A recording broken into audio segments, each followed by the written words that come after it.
할렐루야. 사랑하는 귀한 성도님들, 주 안에서 평안하시죠? 오늘은 누가복음 23장 1절에서 19절의 말씀을 가지고 함께 은혜를 나누겠습니다. 무리가 다 일어나 예수를 빌라도에게 끌고 가서 고발하여 이르되, 우리가 이 사람을 보매 우리 백성을 미혹하고 가이사에게 세금 바치는 것을 금하며 자칭 왕 그리스도라 하더이다 하니, 빌라도가 예수께 물어 이르되, 내가 유대인의 왕이냐? 대답하여 이르시되, 내 말이 옳도다. 빌라도가 대제사장들과 무리에게 이르되, 내가 보니 이 사람에게 죄가 없도다 하니, 무리가 더욱 강하게 말하되, 그가 온 유대에서 가르치고 갈릴리에서부터 시작하여 여기까지 와서 백성을 소동하나이다 하니라. 빌라도가 듣고 그가 갈릴리 사람이냐 물어 헤롯의 관할에 속한 줄 알고 헤롯에게 보내니, 그때 헤롯이 예루살렘에 있더라. 헤롯이 예수를 보고 매우 기뻐하니, 이는 그의 소문을 들었으므로 보고자 한지 오래였고, 또한 무엇이나 이적 행하심을 볼까 바랐던 연고더라. 여러 말로 물으나 아무 말도 대답하지 아니하시니, 대제사장들과 서기관들이 서서 힘써 고발하더라. 헤롯이 그 군인들과 함께 예수를 업신여기며 희롱하고 빛난 옷을 입혀 빌라도에게로 도로 보낸. 헤롯과 빌라도가 전에는 원수였으나 당일에 서로 친구가 되니라. 빌라도가 대제사장들과 관리들과 백성을 불러 모으고 이르되, 너희가 이 사람이 백성을 미혹하는 자라 하여 내게 끌고 왔도다. 보라, 내가 너희 앞에서 신문하였으되 너희가 고발하는 일에 대하여 이 사람에게서 죄를 찾지 못하였고, 헤롯이 또한 그렇게 하여 그를 우리에게 도로 보내었도다. 보라, 그가 행한 일에는 죽일 일이 없느니라. 그러므로 때려서 놓겠노라. 우리가 일제히 소리질러 이르되, 이 사람을 없이 하고 바라바를 우리에게 놓아주소서 하니, 이 바라바는 성중에서 일어난 밀란과 살인으로 말미암아 옥에 갇힌 자더라. 오늘은 예수님의 재판 과정을 설명하는 내용입니다. 당시에 유다 총독은 빌라도였고, 또 유대의 갈릴리 지역의 분봉왕은 헤롯이었습니다. 마태복음 2장에 등장하는 헤롯이 있죠. 그는 헤롯 대왕입니다. 예수님이 태어날 당시 2살 미만의 아이들을 다 죽이라고 했던 그 잔악한 왕이었고요. 이 헤롯 대왕에게서 4 아들이 있었는데, 그들 중 둘째 아들 헤롯 안디바, 그가 오늘 예수님의 심판 과정에 나오는 헤롯입니다. 이 헤롯이 세례 요한을 목베어 죽인 자이기도 하죠. 자, 대제사장의 뜰에 잡혔다가 밤새 매를 맞고 희롱을 당했던 예수님은 이제 법적 절차를 받기 위해 총독 빌라도에게 보내집니다. 그리고 그들은 예수님의 혐의를 빌라도에게 말합니다. 그 내용을 보니까, 예수를 빌라도에게 끌고 가서 고발하여 이르되, 우리가 이 사람을 보매 우리 백성을 미혹하고 가이사에게 세금 바치는 것을 금하며 자칭 왕 그리스도라 하더이다, 이렇게 말합니다.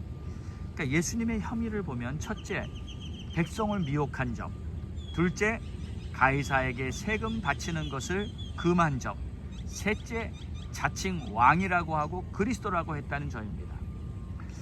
자, 여기서 미혹한다는 말은 거짓으로 사람들을 옳은 길에서 벗어나 함정에 빠지게 하는 것을 미혹한다고 합니다. 그런데 예수님은 반대죠.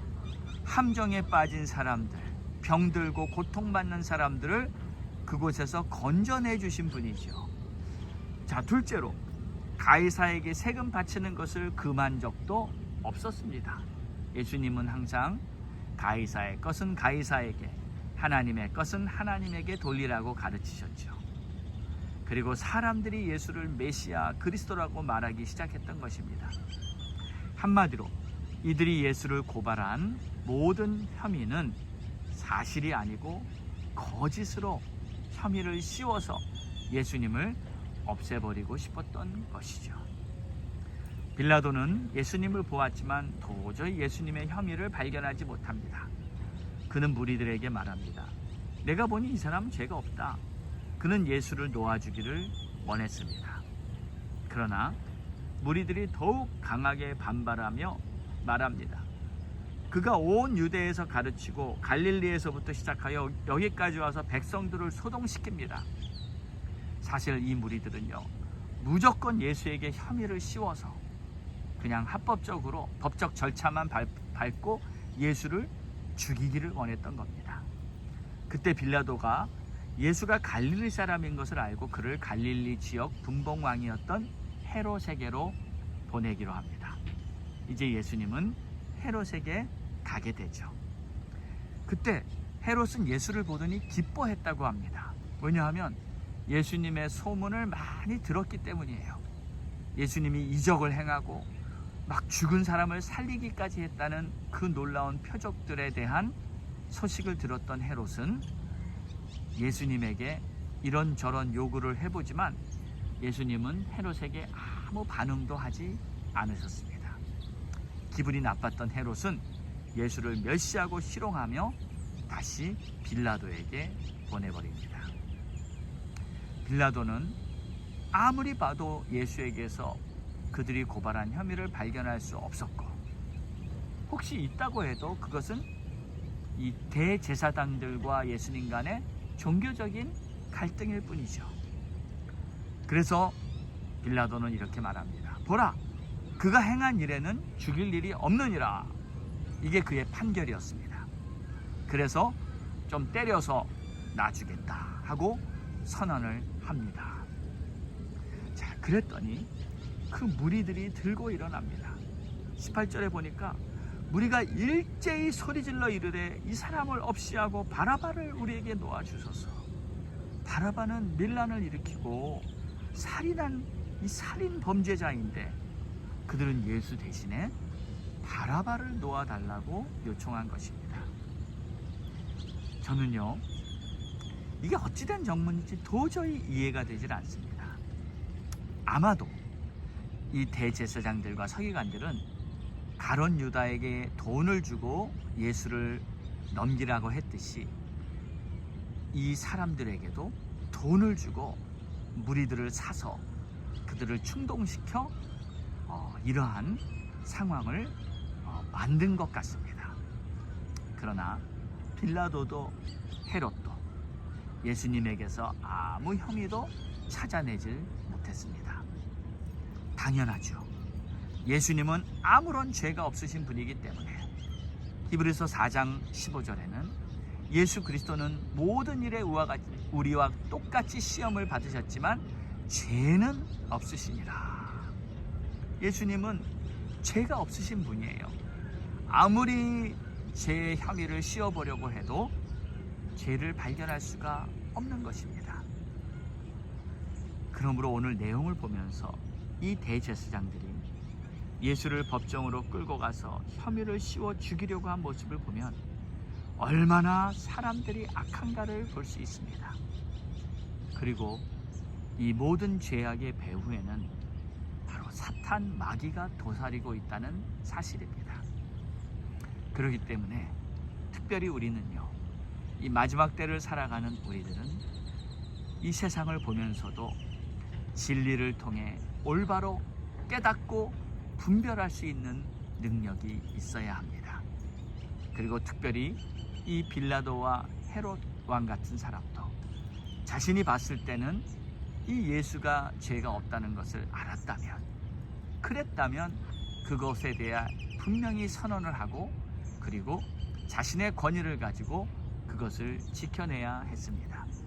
그러나 결국 빌라도는 무리들이 원하는 대로 예수님을 내어주고 그리고 진리를 따라가지 못했던 것이죠. 사랑하는 여러분, 오늘도 우리는 주님의 뜻이 어디 있는지를 올바로 깨닫고 주님의 뜻이라면 그 뜻을 지키기 위해서, 진리의 빛을 밝히기 위해서 힘써 믿음으로 살아가야 할 줄 믿습니다. 오늘 그런 복된 하루가 되시기를 주의 이름으로 축복합니다. 기도하겠습니다. 하나님 감사합니다. 오늘도 말씀을 보니 정말 이 빌라도와 헤롯이 예수님이 아무런 죄도 혐의도 발견할 수 없다는 것을 분명히 알면서도 이 무리들의 그 요구에 결국 자기들의 뜻을 펼치지 못하고 결국 예수님을 내어주게 된 것을 보게 됩니다. 하나님 아버지, 이 사람들이 얼마나 악하며 이 사탄 마귀가 얼마나 사람들을 참소하고 거짓으로 사람들을 멸망시키려 하는지 이 모든 진상을 우리는 보았습니다. 오늘도 믿음 안에서 깨어서 빛의 길로 갈 수 있는 우리 모두가 되게 인도해 주시옵소서. 감사하며 예수님의 이름으로 기도드려 싸움나이다. 아멘.